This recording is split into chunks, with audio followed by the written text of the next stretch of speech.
Diabetes सिरीजमध्ये आपलं स्वागत. आपण पाहतात टाईप 2 डायबिटीज. टाईप 2 डायबिटीजमध्ये काय टाळावे त्यातील आज आपण पाहणार आहोत रिफाईंड सॉल्ट म्हणजे प्रक्रिया केलेले मीठ.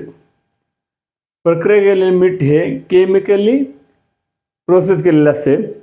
त्याच्यामधील सर्व प्रकारचे न्यूट्रिएंट्स जे 80 प्रकारचे न्यूट्रिएंट असतात ते काढले जातात केमिकल टाकून आणि त्यामध्ये फक्त राहतं सोडियम आणि ते मीठ त्यानंतर त्याच्यामध्ये टाकलं जातं थोड्या प्रमाणात आयोडीन आणि आयोडीनच्या नावाखाली ते आपल्याला मार्केटमध्ये मिळतं. परंतु आयोडीन किती लागतं आपल्याला 1.5 मायक्रोग्रॅम एकदम कमी प्रमाणात लागतं. ते रिक्वायरमेंट आपली आपण भाजीपाला फळं यातनं सगळं करू शकतो.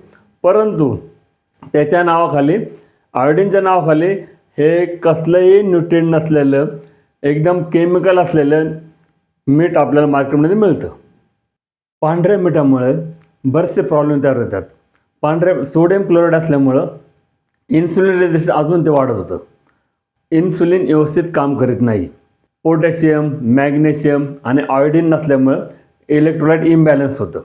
त्याचबरोबर हाय सोडियम आणि पोटॅशियम नसल्यात जमा असल्यामुळं ब्लड प्रेशर एकदम वाढतं आणि मग काय होतं डायबिटीजमध्ये डायबिटीज प्लस ब्लड प्रेशर बरोबर काय होणार किडनीचे आजार, हृदयविकार, नसांचे आजार, डोळ्यांचे विकार हे वाढत जातं. मिठाचे फायदे. मिठामुळे आपल्या शरीरामध्ये वॉटर बॅलन्सिंग, मिठामुळे इलेक्ट्रोलाइटसुद्धा बॅलन्सिंग होते. कोणत्या मिठामुळे? पिंक सॉल्ट, सेंद्व नमक किंवा सी सॉल्टमुळे. रिफाईंड सॉल्टमध्ये नाही. त्याचबरोबर कॉन्स्टिपेशन म्हणजे पोट साफ होणे, बाउल मुवमेंट होणे हे सुद्धा मिठामुळे होतं. मिठामुळे आपल्याला व्हायरल इन्फेक्शन झालं असेल तर डॉक्टर सांगतात की मिठाच्या पाण्याच्या गुळण्या करा, म्हणजे ते व्हायरल इन्फेक्शन सुद्धा क्लिअर होतं. म्हणजे अँटी बॅक्टेरियल पण काम करतं. ते मसल रिलॅक्सेशनचं काम पण मीठ करतं.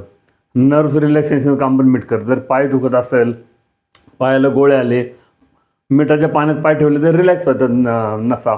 सोडियमची रिक्वायरमेंट किती आपल्याला 2.7 ग्रॅम पर डे म्हणजेच किती अर्धा चमचा एवढीच रिक्वायरमेंट आहे. पण आपण घेतो किती?